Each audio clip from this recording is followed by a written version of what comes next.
Memory transcription subject, Captain Sovlin, United Nations Fleet Command. Date, Standardized Human Time, December 7, 2136. Our shuttle had escaped Scilis atmosphere unnoticed, and we docked with Captain Monahan's ship in a hurry. Almost all of our posse was shipped to the infirmary, after the injuries we picked up along the way.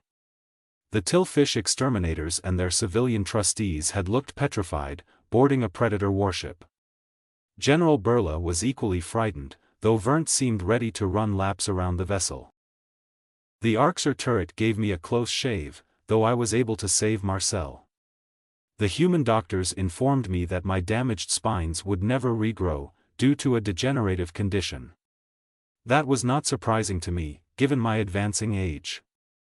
Gojids could develop new quills in our youth, since they evolved to ward off predators. However, as we got older, hormones prevented regrowth in many males. Like human balding? Samantha had asked, as she listened to the physician's prognosis with me. Shit, Spikey's going bald. Not to be an ass, but Carlos and I are totally going to rib you. Thus, when the olive-skinned male visited, I expected some irksome jokes at my behest. Instead, the soldier looked concerned by the bandages encircling my torso. He informed me of the battle's developments, though he saved the best news for last. The Arxer had collapsed before the humans did, and called for a ceasefire. Scilis wasn't going to suffer the same fate as the Cradle. I can't help but wonder how the Terrans persisted for so long. Come to think of it, I don't think I've seen a UN soldier tire while walking, except for Tyler when he twisted his ankle. So that means we can send the Tillfish home, and head back to Earth myself, Carlos concluded. You think you can, come with me to share the news with our guests? I need some moral support. I cast my gaze at the floor. I've been staying in here. Trying to stay out of Marcel's hair. The quiet spell alone gave me unwelcome time to ruminate, and my thoughts swirled around with fury. I couldn't tell which voices were real or imagined. Distant profanity was audible in a Venlol's register, which hinted that Slanik was near. There were a few things I swore I heard Marcel say as well, in the broken bits I caught. I've decided, to, Sovlin. He's pretty, was one of the more ominous lines. I'm just gonna do it, right here, now. It's been consuming me, too long. It was possible the red-haired human was referring to his bloodlust. I could imagine the urge to harm me had been overwhelming during my prison stint. Our unwelcome reunion must have stirred up nasty memories. It was remarkable that he stuffed it down long enough to escape Scilis. However, something in my heart told me Marcel wouldn't surrender his morals so easily. Yoo-hoo, wake up. Carlos sang. I don't ask you for much, man. Please, just help me with the chest-high spiders. I'm begging you. Explain those green markings on your arms, and I will go with you. Sam told me you're in a cult when I asked her. I said, like the cult of Inatala. And what did she say? Exactly like that, but with more blackjack and hookers. I think she's lost it. Carlos threw his head back, howling with laughter. Oh, Sovlin, try actually looking at it. This one is a picture of a tree, with the words strength through pain. The other tattoo is a bear, which, yes, I'm aware it's a predator. But it's two dual icons of strength and confidence. I see. Why would you have this drawn on yourself? It's a reminder. Whatever happens to me, I will be enduring as a tree and fierce as a bear. Our past doesn't define us. That is a nice gesture, though I cannot unsee the P-Predator now. Fuck, you idolize that beast? Never mind, let's go see the Tillfish. The UN guard let me out of the medical bay, and I studied each room with nervous eyes. Which one was Slanik hiding behind, ready to remind me that I deserved death? The Venlol was right about the justified consequences for my actions. Perhaps he could persuade Marcel to get the revenge he deserved. That wasn't what frightened me. It was the prospect of them conversing with me, showing mercy together, that twisted the knife. I'm thankful it was dead quiet on the shuttle ride. I don't know if I can bring myself to speak with my victim again. A sigh of relief escaped my lips, as we ascended the stairwell to the main deck. The sound of sobbing caught my attention from within a cargo hold, and it wasn't guttural enough to be human. I focused on my periphery on instinct. The monstrous beast from Marcel's unit caught my eye, what was left of my spines poked through the bandages. The red-haired human had hidden it at the rear of the shuttle, avoiding panic. Now, I finally got a good look at this monstrosity. The dog was as fearsome as the bear on Carlos' tattoo, with a shaggy pelt and fangs the length of my quills. It was nothing compared to lunging at an arxer, but it had the lean form of a killer. Anso was crouched right beside it, and even the violent-minded Yodel was in tears at its presence. "See Carlos. Look. That thing is making Anso cry," I stammered. The human squinted his brown eyes. "That's odd. I didn't get the impression he was afraid of predators. Maybe it's the stress of combat that set him off."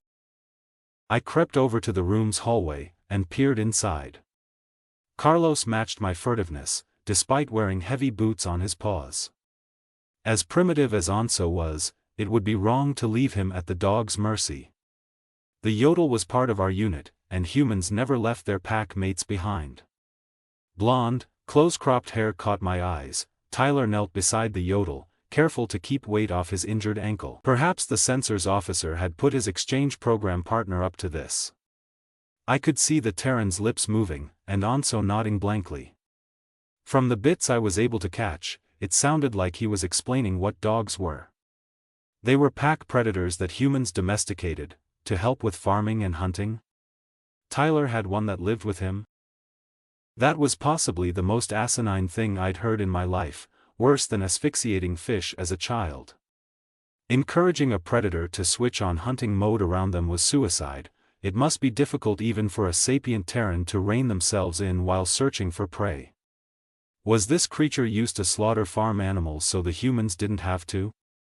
If dogs were that ravenous, it was more deranged that the primates let them inside their living quarters. I tiptoed a few steps closer, and strained my ears. It was essential to hear what they were saying, so that I could intervene if necessary. The last thing that we needed was for the Yodel to pass out around this slobbering animal. "I understand. So, his name is Dino?" Anso sniffled. Tyler ran a hand over the beast's forehead, smiling. "Yeah. Marcel says that he loves Slanik, so I don't think he'll be a problem around aliens. Dogs read our social cues, so Dino knows which ones we like." "You, love your dog back on Earth?" "Sure do. I'd always feed her table food, and Pops would yell at me. She's getting older now, but she's always happy when I visit. Dogs'll miss you whether you've been gone 1 year or 1 minute." Something about that statement snapped the last straw of Anso's composure. The Yodel turned inconsolable, and wrapped his paws around Dino's neck. The dog whined as the primitive buried his face in its coat, its jaws opened with feral intent. Its tongue leapt out of its mouth, and it impressed its slobber into the uplift's reddish-tan fur. Tyler tilted his head with concern, and pressed a hand on Anso's back. He moved his bony fingers in soothing circles, desperately reassuring his friend. The Yodel screeched in a discordant tone, curling his claws deeper into Dino's scruff. The dog wriggled out from under him, and pressed its wet nose against his cheek. It began lapping at the uplift with repeated licks, building up a taste for his flesh. "Talk to me, buddy." "What's wrong?" the sensors officer whispered. Sobs racked the Yodel's body. "They killed her. They killed her. Papa shot her. Papa." "It's okay. You don't have to talk about it. I'm not sure what you're saying, but I'm here for you. If I told you what they did to us, you'd be ashamed of us. We just rolled over." Carlos jabbed an elbow in my side. Sovlin. I think we're intruding on a private conversation. I think so too. Sympathy clutched at my heart, seeing the brazen yodel on the verge of a breakdown. Let's move on. Don't worry, I'll do the talking. The human and I slid backward, though I shot a glance back at the despairing primitive. Tyler had pulled the yodel into a full embrace, and his form looked massive next to the herbivore. I hoped the blonde Terran had everything under control. He knew his exchange partner better than I did. It left me to wonder how their first conversations were gone, and how much they'd opened up to each other. Carlos gestured to another cargo hold, which had been converted into a group dormitory. UN sentries were posted outside the room, and they looked quite antsy. I suspected the constant watch was to prevent the insectoids from wandering the ship. Back in Kolshan territory, Carlos stated that the Tillfish ambassador freaked him the fuck out. Many humans found the Tillfish likeness unnerving, which still amused me. Watch, this is gonna be easy, I told the male guard. Let a master of diplomacy show you how it's done. Carlos rolled his eyes. Master of gunboat diplomacy, maybe. The Tillfish refugees halted their conversation as soon as we entered the room. General Burla eyed the unknown human with wariness, and tried to move Verndt behind her. She had found Tyler daunting too, with his imposing size and icy eyes. I moved my body subconsciously, obscuring Carlos' bare arm with my form. So, humans forced the Arxer to stand down and return any Tillfish cattle. Your planet will not be bombed to smithereens, today, I declared. You can go home. The insectoid exterminators comforted the children they'd rescued, and murmured something among themselves. I caught something about other kids being taken away in cages. My news about the cattle meant they may be returned unharmed. It was tough to trust an Arxer's word, but the demons had started the exchange process already. The Terrans need to move quick enough, before the monsters break their agreement. General Burla clicked her mandibles. What do the humans want from us? To leave their ship as soon as possible, probably. Trust me, they don't want you here any more than you want to be here. Marcel told me, we're symbols of disease to their brains. Yeah, I mean, look at Carlos here. I clapped a paw around the male human, and the physical touch made him jump. See? You scare the predators. I'm sure you like that. Actually, I don't. Do you think I could say goodbye to Marcel? He was quite kind with me and Verndt. I'll ask someone else to pass the word along. It'll have to be soon, they want to head home in a few hours. See, Verndt? We're going home. It's safe, and the humans. No. I want to go to Earth. I want to go to space with Humma. Verndt wailed, in an ear-piercing tone. You can't do that. For the last time, humans don't like us. Earth is there. Humma not lie. No leave. The child's deafening tangent morphed into incoherent screaming. Carlos pressed his hands to his ears, and keeled over at the waist. I took the opportunity to depart the room with my friend, noting the apologetic look in Burla's eyes. The Tillfish general had tried to break it to Verndt gently, but it was obvious that they weren't welcome on the Predator's cradle. Why was the kid so dead set on visiting Earth? Carlos rushed over to a water fountain, and slurped down the cool arc of liquid.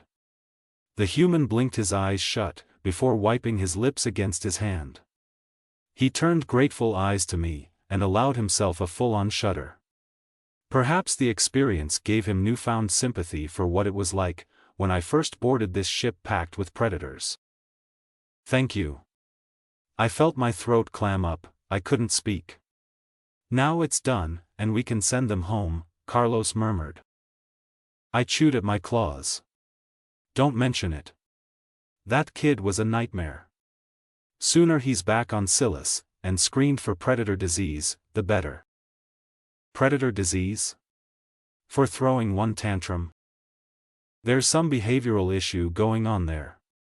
Onso is predator disease too, but that seems to be a species-wide thing. As someone who has some, symptoms myself, I do wish I could ask for help. That I got treatment when I was young, when it might have been fixable. Sovlin, you have PTSD. It's caused by trauma, because of what you saw with your family. That's not how predator disease works. Per the Federation, scientists, who don't know what an omnivore is. Weariness tugged at my chest. You know what? Fine, everything I ever believed or knew is a lie.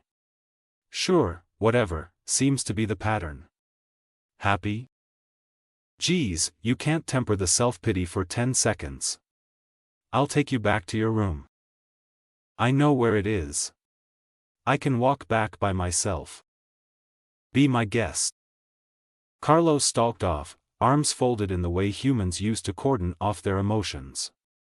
I bolted off in the opposite direction, and tried to regulate my breathing. The humans had to view everything contrary to the Federation, just to take a wrecking ball to our reality. Nothing was sacred to them, not even the most basic truths. Either I was a diseased individual who snapped, or my omnivorous species was the disease. If anything, the trauma just helped me direct my anger issues at predators. It was the guiding mechanism.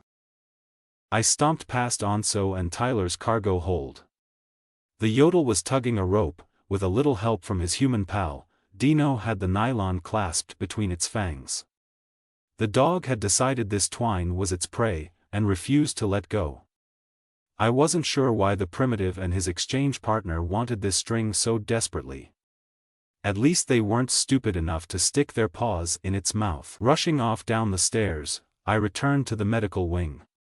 My pace slowed down, careful to avoid detection by any other patients. The last thing I wanted was for Slanik to catch me in his sight lines. After losing so much blood, the Venlil must be tied down here. My pupils darted about, and swept for any signs of which room belonged to my victims. One door was cracked open, which hadn't been ajar when I left. I pressed my body against the wall, and inched up to the frame's edge. After considering my options, I risked a quick glance inside. It was unmistakably the tortured human and his Venlil inside. Slanik had an N4 hooked up to his bandaged arm, and was resting his head on Marcel's chest. The predator was entranced by a nature documentary from Earth, which played on the TV.